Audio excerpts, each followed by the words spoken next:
Hi everyone, today we'll talk about how to fix or how to solve the problem of failed opening on AliExpress app.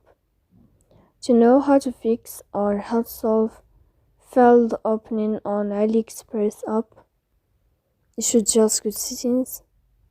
Here you can click on apps, default apps, app settings. Then you will enter to the window of AliExpress. Then you can go to first stop and you can click OK. Here we'll enter to the window of storage. Then you can click clear cache. Don't click clear data because that can cause you errors in your app.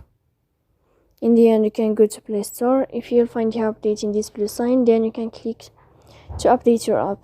So please don't forget to support us by like and subscribe.